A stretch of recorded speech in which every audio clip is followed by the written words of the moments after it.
Redditors on the autism spectrum. What is something you want non-autistic people to know or understand? It takes my mind a bit to recalibrate itself. I have this problem and I'm not even autistic, or at least I haven't been diagnosed. It can be downright awful some days. Like, I did a job interview a couple of weeks ago and it happened twice in 5 minutes. What do you mean? It means he blanked out. Happens to everyone from time to time. Like when someone is talking to you and you hear the words, but you have to ask them to repeat the question because your brain can't reconstruct them in the right order. Happens especially if one is nervous or getting horrible news. Can you explain? Sometimes when I'm speaking, my mind goes faster than my mouth, so I have to recalibrate myself to not suffer. I believe I am neurotypical, but I know this feeling. My mom gives me a lot of crap for it. First time I meet someone, it's kind of hard for them to understand 100% of what I say unless I consciously focus on what I want to say. After 1 or 2 months training, friends and colleagues can understand even if I speak at full speed. Lifelong friends and family members can also translate for me in short conversations. It's like I think 10 thoughts in the time that I can only speak 1. TLDR, I also get ahead of myself when speaking, which results in stuttering. People who are high functioning or don't look or act autistic are still having a hard time. A lot of us do this thing called masking, where we basically act as if we're neurotypical based off of the stuff we learn from others, and it is very exhausting to keep up that fake persona. To imagine how, imagine if you lived in a world of autistic people and anytime they see you do anything non-autistic, they like you less. Also, they will claim up and down that they would never treat you differently for being non-autistic. But you've had so many consistent experiences of losing jobs and income and social connections and opportunities that you know you can never slip up and must maintain the mask at all times. Yet you can never bring this up or address it with any of the autistic people around you because they will become hostile at the suggestion that they are acting in any way unfair. So you're essentially an undercover agent your whole life. An undercover agent with no home office, no training, no fancy spy equipment, no manual, no team, no country, no mission, just an intuitively perceived imperative that you must maintain your cover at all times or face serious consequences. That is what being a high-functioning autistic is like. And since you're high-functioning, you're expected to do all of this with zero support or resources, because most of the funding for autism is only towards children and severely low-functioning adults. High-functioning adults are being ignored because we're not autistic enough. I think a lot of people underestimate how expected natural social skills are in society and how not being social or understanding social rules can marginalize people. A lot of people on the spectrum are walking this tightrope between not saying enough or saying too much. It takes very little to get branded as a creep or weirdo, and for some reason, that's considered a reliable indicator of someone's quality as a person. I used to date someone with Tourette's, and they encountered a lot of similar stuff, as in, why can't you just act in a socially acceptable way when I'm around? I bet you're doing it on purpose. Holy crap, that's well said. It's so easily to slip up too. Like if someone said something you were not prepared for, it's super hard to maintain eye contact after when you are not sure how to deal with the situation. That's how it is for me. And it looks like I'm being a dismissive, uninterested butt face, when really, I'm just not sure how to respond or react. And anytime I do react or respond, men in particular become condescending and think you are a loser or less than, responding with a rude yeah. It's so much easier to be the butt face than to deal with the butt face, TBH. Another thing I do is just repeat what they said in different words or try to find a story in my memories that's similar. Sometimes they take it as me trying to one-up them. Half the time I'm being a butt face, I'm really just struggling to maintain my place in a social hierarchy. If I am nicer, it lowers me and people think it's acceptable to stomp on me for the rest of the time. If I am a butt face, aka dismissive, At least they might not frick with me, and I can regain their favor later by showing them that I don't dislike them through some form of charity. Even if people know about you and that you're a high-functioning autistic, sometimes they won't understand. I've lost a lot of friends by saying the wrong things at the wrong time. It's something I don't particularly wish on any person, no matter how horrible. Having people disgusted with you over what you think is an offhand comment, it hurts.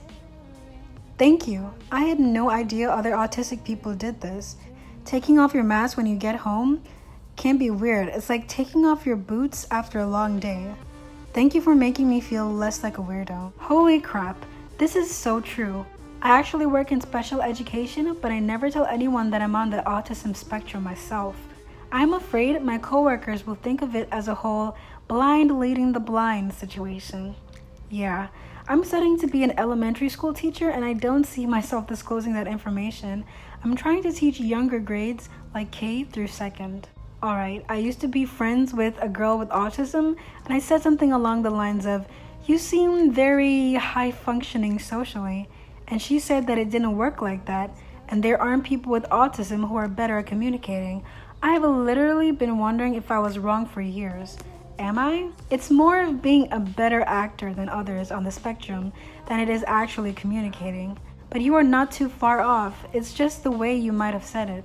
I think it's the term high functioning that really bothers people, because no matter how high functioning a person is considered, they still have to live a very stressed life.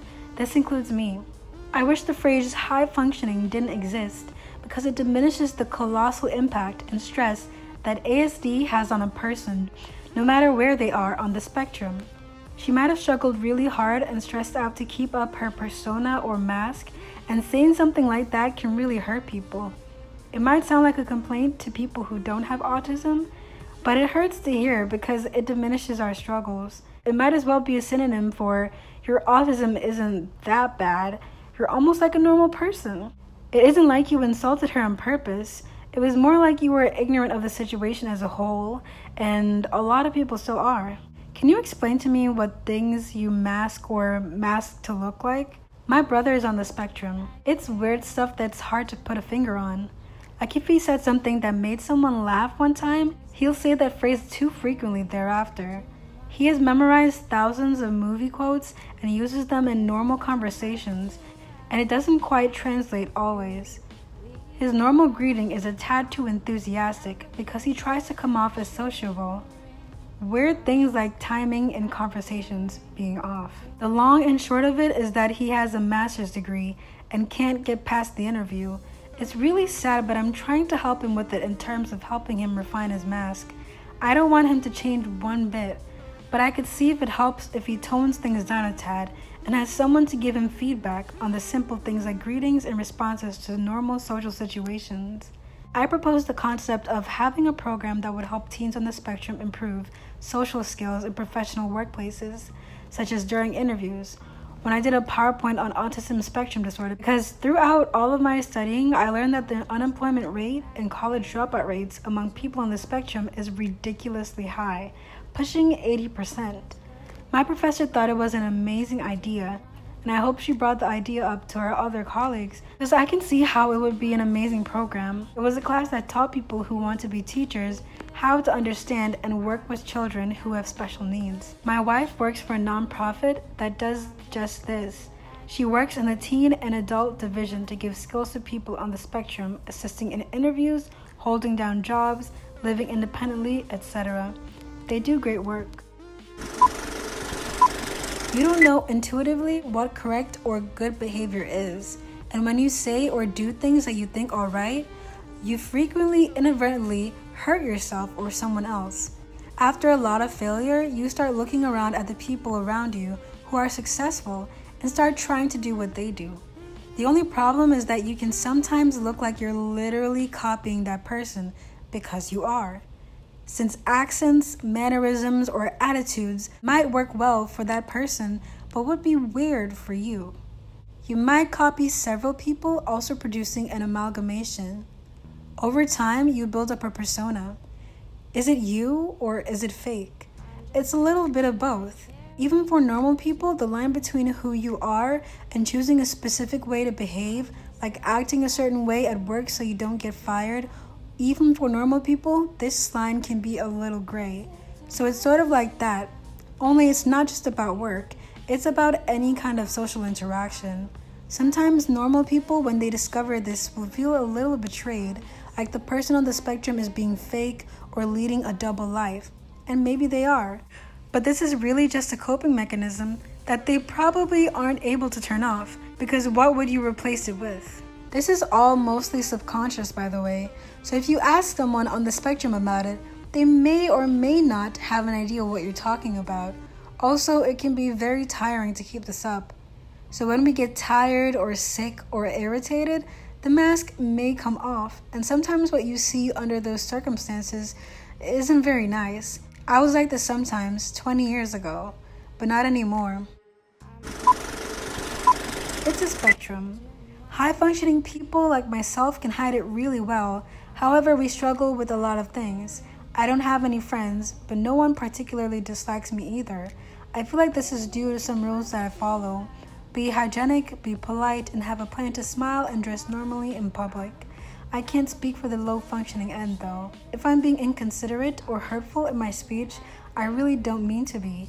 I can't easily form a sentence or make my mouth say it in time to keep up with the conversation, and I make mistakes in this process. It's not just a spectrum, it's like being a culture of one and being unable to adapt. Why did they combine Asperger's and autism?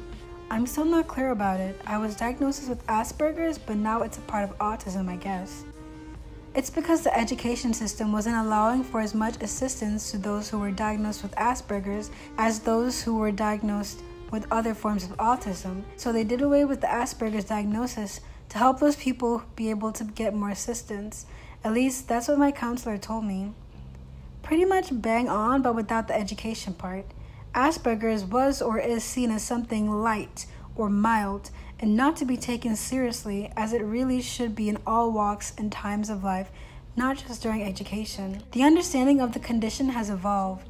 Its first descriptions were used to recognize a certain pattern, but have proven to be insufficient to fill all the newly discovered characteristics of people with said disorder.